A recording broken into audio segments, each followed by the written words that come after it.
Thanks to the IIEA for invitation to speak today. I have to say, as a down man, it's still a bit raw, a week on, the 1 point game. And I have to say, it's 5 to 5 on a Friday, and when I was growing up, it's Cracker Jack time. So thanks for your endurance of staying here. It's more like a 1 point game, not like a landslide, because there's so many people still here. Great endurance. Amory Lovins is the American apostle of energy savings, and he's famous for coining the quotation, "It's easier to save energy than to produce it." Nearly 20 years ago, Wolfgang Feist in Darmstadt in Germany created a row of 4 passive houses, and we heard about the German experience earlier on this afternoon. These houses needed neither a central heating system nor an air conditioning system in the summertime. In Ireland, too much of our imported, expensive energy is wasted, upwards of 50% in too many homes. We are a long way from the vision of Feist, and as Lovin says, it's costing us dearly.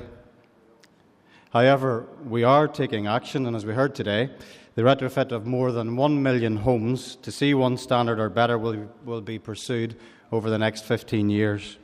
This will deliver greater than €1 billion annual energy bill savings and greater than €1,000 per household if we get it right. Tough 2020 emission targets must be achieved, but all of this will be futile without quality. So who is IIEA? IIEA is a Newcastle-based PLC formed in 1989 to deliver the UK government's fuel poverty programme.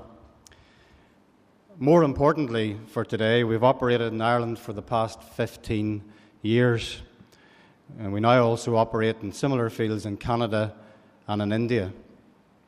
In total, we have 5,000 employee partners with a turnover which will, as somebody mentioned from the floor just before lunchtime, of around €1 billion a year. Partnership for us is the key word. We work in partnership in Ireland with the SEAI and local authorities such as Dublin City Council, Meath and Fingal, just to name but a few. We also have had a key 11-year partnership with the largest unitary social housing authority, the Northern Ireland Housing Executive. Long-term partnerships deliver the best results. It's not a fly-by-night operation. Warmfront in England is the UK government's single most important fuel poverty intervention. Since 1989, over 4 million vulnerable households have had energy efficiency measures implemented free of charge. And at present, 1,000 households a day are touched by IIEA. Innovatively, IIEA introduced the benefit entitlement check, where vulnerable households are checked to see if they are getting all the government support that is needed. And maybe surprisingly, in 63,000 checks carried out in the first year, 40% of households are now receiving more than €2,000 extra equivalent in annual income. Moving on to the great climate change debate.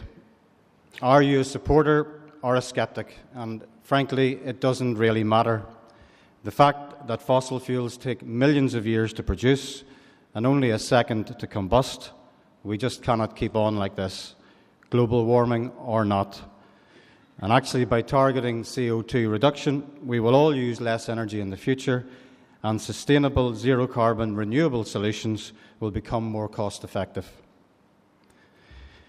The UK is the only country in the world today with an emissions reduction target enshrined in primary legislation. 50% by 2030 and 80% by 2050.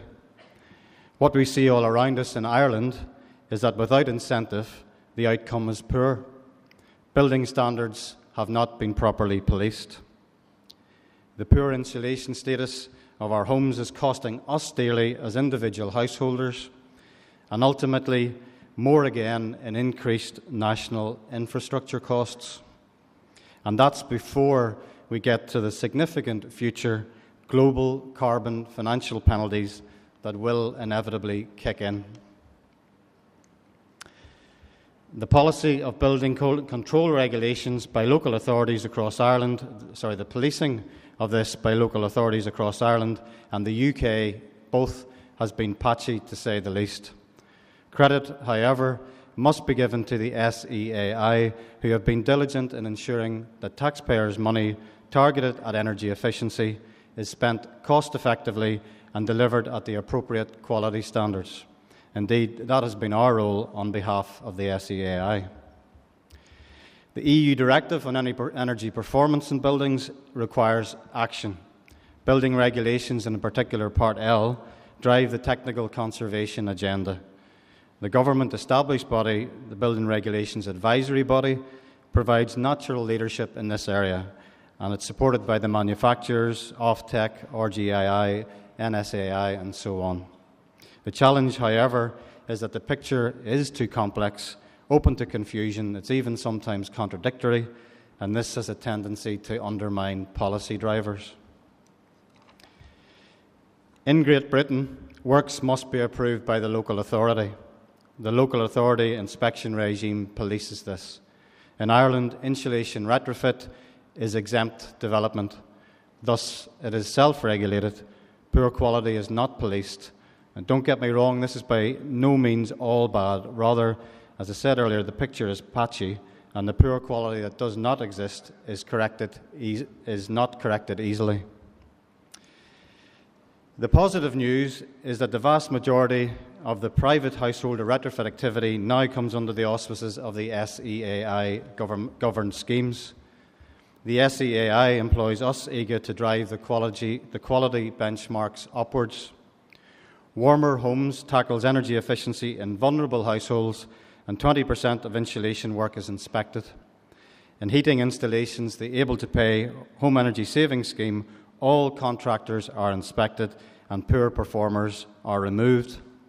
The SEAI is ensuring that through the inspection regime, the taxpayers' money is spent safely and cost-effectively. So where are the gaps?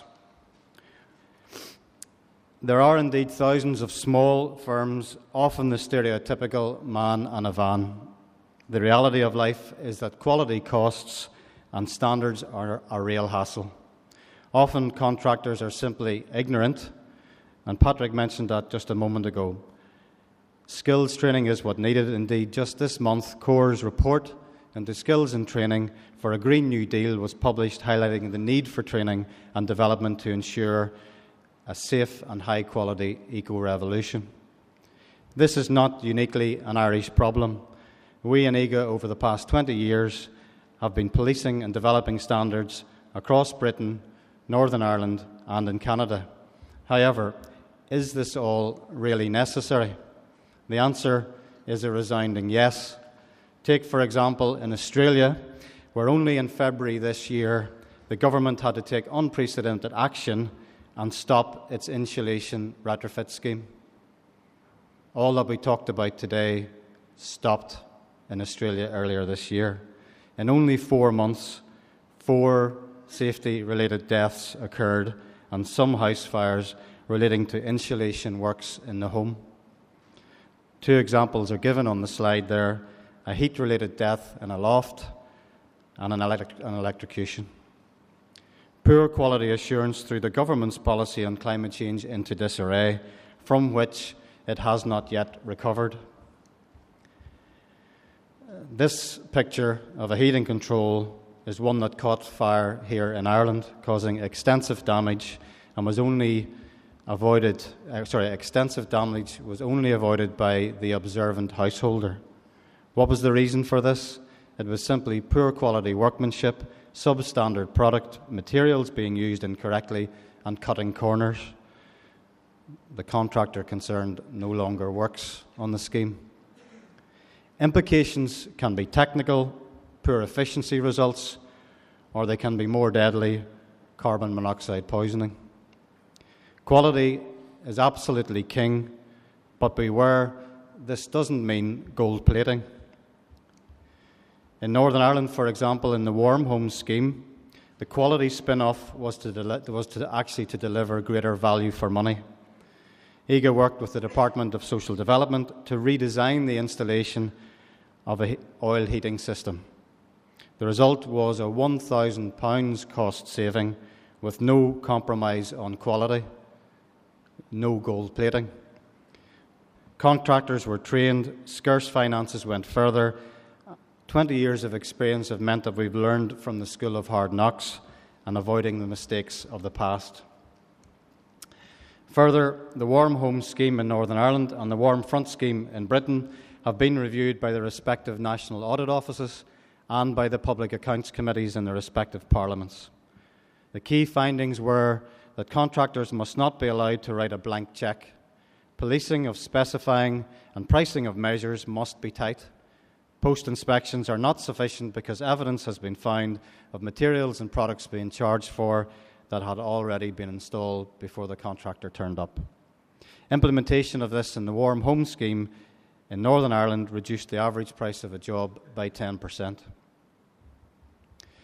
Fuel poverty must be tackled. It is the three-legged stool, or Ireland's new holy trinity.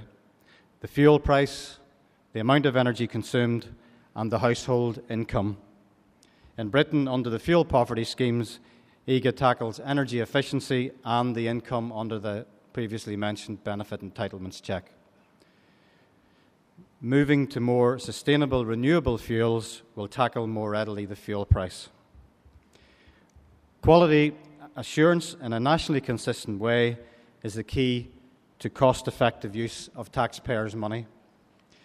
So finally, reflecting on the bigger picture, Dublin's iconic Custom House is to be part of the government's supported drive to a sustainable future. The Energy Minister's innovative Energy Efficiency Fund will facilitate a vast reduction in the carbon footprint of this building. It should become a national example of what could and should be done. In what could be another part of Ireland, New York, another iconic building, the Empire State Building, is undergoing a retrofit of 6,500 windows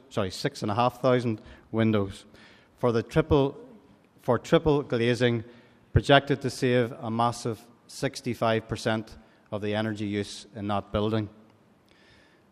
Looking on the internet recently, their interesting PR angle is that the Empire State Building is going green, and not just for St. Patrick's Day. Surely we in Ireland must move even faster and lose the tag of being the laggards and become the leaders and bank the benefits of being truly the #1 green country in the world. Thank you.